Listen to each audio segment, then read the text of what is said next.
Michael Jackson was the kind of celebrity who could walk into a room and instantly change the energy without saying a word. The wild part is that some of the funniest stories about him don't come from tabloids or gossip pages. They come from the people who knew him best. Chris Tucker, Eddie Murphy, Steve Harvey, Mike Tyson, Lisa Marie Presley, and even Michael's own interviews all paint the same picture. This was a man who made everyone around him nervous, excited, and completely unable to behave normally. And once you start collecting those stories, a pattern appears. Michael could turn an ordinary moment into something unforgettable, whether he was sneaking into a movie theater, laughing in an interview, or casually making the people around him lose their composure. Positive thing. Yeah, it's just Action, Michael. I love to tour. You guys must. One of the most famous stories comes from Chris Tucker. According to Tucker, he and Michael once went to the movies together, and Michael tried to keep a low profile by sneaking in right before the film started. Tucker described Michael as being dressed in black, like he was trying to disappear into the room. But the disguise only lasted so long. Tucker says he turned around and found Michael already sitting there, and Michael had somehow been there long enough to get comfortable.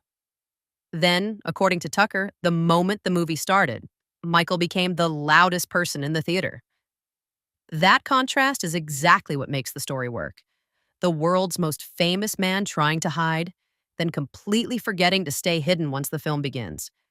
It's a perfect Michael Jackson story because it shows the two sides of his public life. On one hand, he was constantly trying to protect his privacy. On the other hand, he was still playful enough to react like a fan in the middle of a packed theater.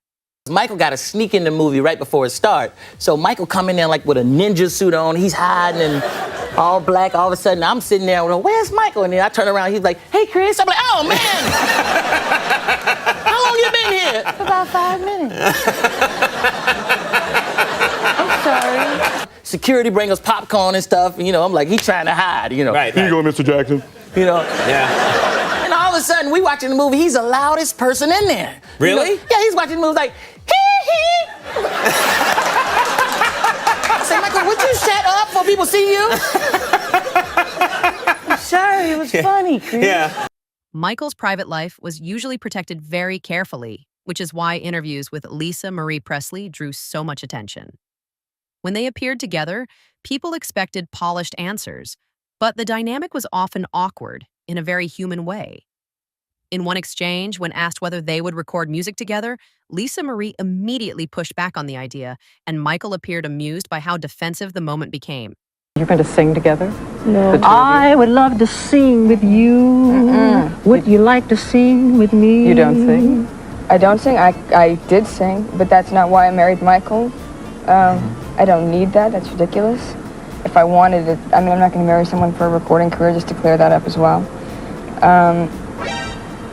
What? Stop.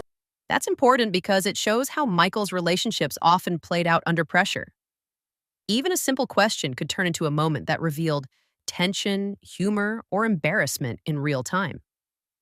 For a man who lived under a microscope, even casual conversation became part of the performance.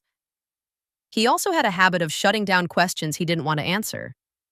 At one point, when an interviewer brought up his 40th birthday, Michael reportedly cut the moment off with a sharp response that made the entire exchange unforgettable. It was blunt, funny, and classic Michael. Polite. Only up to the exact second he decided he wasn't playing along anymore.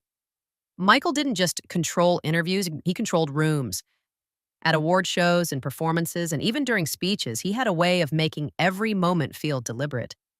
One of the most memorable examples is how he could tweak applause, timing, and attention without seeming to try too hard. And economic development.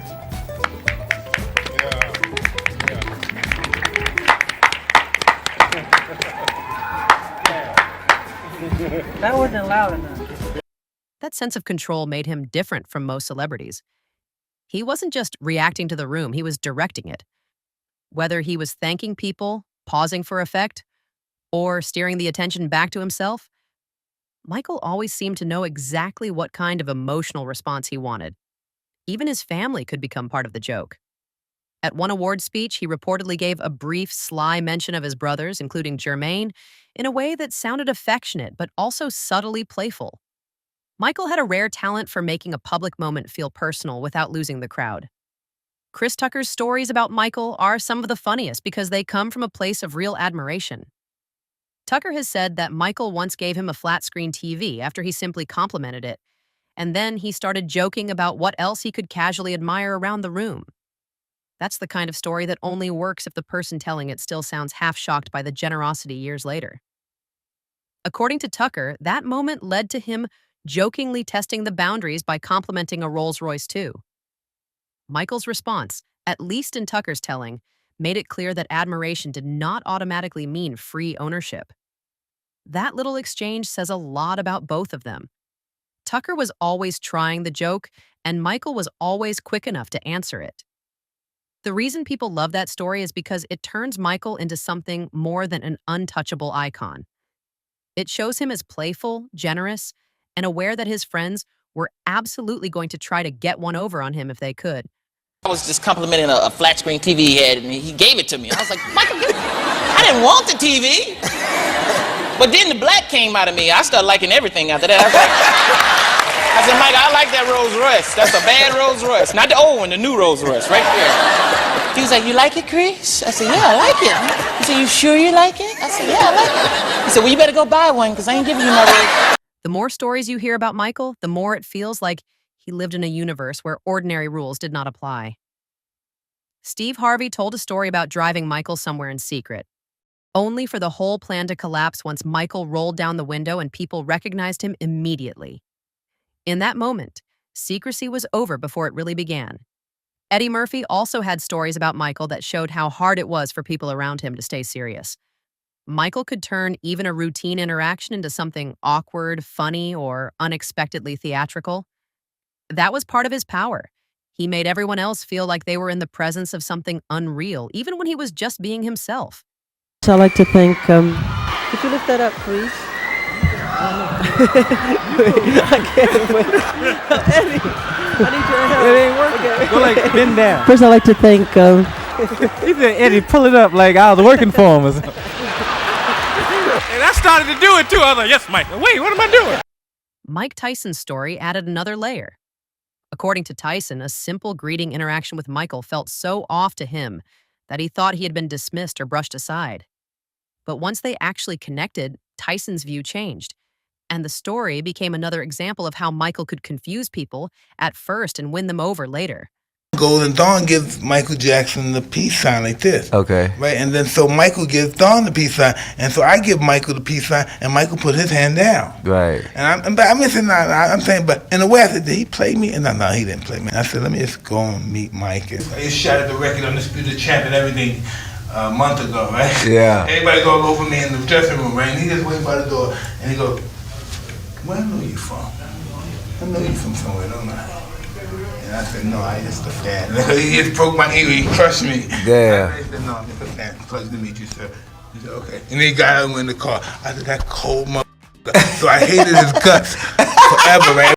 Michael was so famous that even basic experiences had to be engineered for him. One of the stranger examples is the supermarket story, where an empty grocery store was arranged so he could experience shopping in a way that most people take for granted. Even then, he reportedly started recognizing the people around him almost immediately, which made the whole thing feel less like normal life and more like a carefully staged version of it. That same constant awareness followed him everywhere. Even when he tried to be casual, he was still Michael Jackson, and everyone around him knew it. That's why so many of his stories sound like they belong to a myth instead of a person. He was always being watched, always being remembered, and always becoming the center of the room, whether he wanted that or not.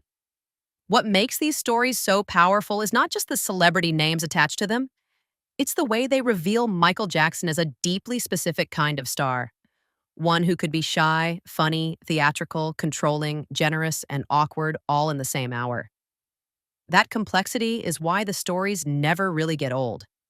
People remember him because he was impossible to separate from the moment he was in. If he was at a movie theater, the theater became a story. If he was in an interview, the interview became a story. If he was with friends, the friendship became a story too. And that is the real reason Michael Jackson still dominates celebrity memory. He didn't just live in public, he transformed public life around him. Everyone who spent time with him walked away with a story, and that story usually sounded better the second time they told it. Michael Jackson's greatest trick may have been that even when he tried to hide, he still ended up unforgettable. The people around him didn't just meet a superstar, they entered a world where every small moment could turn legendary. Drop your favorite Michael moment in the comments. Subscribe if you haven't already, and we'll see you next time.